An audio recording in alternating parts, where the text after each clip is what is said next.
அதே மாதிரி ஜனாசா குளிப்பாட்டு என்ன செய்வாங்க, அது எதுக்குன்னு கஷ்டமாக்கணும். அப்பதான் நீங்க மோதினாரையும் நம்பி இருக்கணும், இல்லாட்டி நீங்க குளிப்பாட்டுவீங்க. அதுக்காக பயங்கரமான சரத்தெல்லாம் போட்டு வச்சிருப்பாங்க. அதுல முக்கியமான என்னன்னு அதுக்குன்னு சில துவாக்கள், அதுக்கு அதெல்லாம் ஓதி பண்ணும் சொல்லுவாங்க. இது என்னப்பா இதெல்லாம் ரசூலுல்லாஹி ஸல்லல்லாஹு எப்ப இதெல்லாம் சொல்லி தந்தாங்க? குளிப்பாட்டுறதுக்கு ஒரு துவாவும் கிடையாது.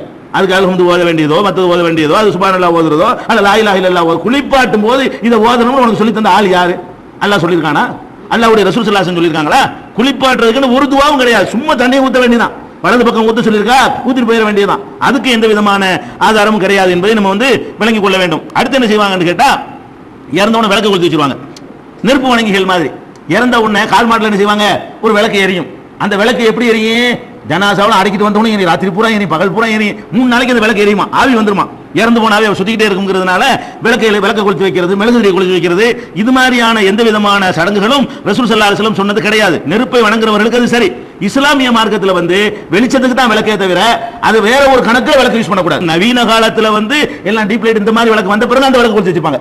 இது ஒரு பக்கம் எரிஞ்சுக்கிட்டு இருக்கு, அதுக்கு மேலேயும் ஒரு விளக்கு கொளுத்தினா என்னது? நீ சடங்கா செய்றீங்க. இப்ப வெளிச்சத்துக்கு நீங்க செய்யல, வெளிச்சத்துக்கு கரண்ட் போச்சுன்னா விளக்கு கொளுத்தினா ஒரு அர்த்தம் இருக்குது. கரண்ட் இருக்கும் பொழுது, டீப் லைட் போட்டிருக்கும் பொழுது அதுல என்ன செய்வாங்க, அந்த கால் மாட்டில் ஒரு விளக்கு வச்சிருப்பாங்க ஜனாசாவுக்கு பக்கத்துல.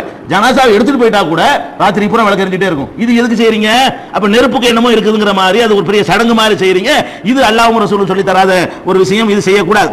அதே மாதிரி என்ன செய்வாங்கன்னு கேட்டால், அந்த இறந்து போன உடலை எடுத்துக்கிட்டு போகும் பொழுது அந்த இறந்து போன கிழமை, இறந்து போன நாளுக்கு தகுந்த மாதிரி என்ன செய்வாங்க, அவங்களுக்கு தகுதிக்கு தகுந்தவாறு பொருள்கள், ரொட்டி எடுத்துட்டு போறது, வாழைப்பழத்தை எடுத்துட்டு போறது, அரிசி கொண்டுட்டு போறது, தர்மம் செய்யலாம். இறந்து இருக்க வேண்டிய இப்படியா அந்த ஜனாசா கிட்ட வச்சு கேவலப்படுத்தி அவங்களை அடிச்சுக்கிற வச்சு அந்த மக்களை வாங்கக்கூடியவன் கண்ணியமான முறையில் வாங்கிட்டு போக வைக்காம ரொம்ப அற்பமான கேவலமாக கருதப்படக்கூடியவர்கள் தான் அதை வாங்குவாங்க.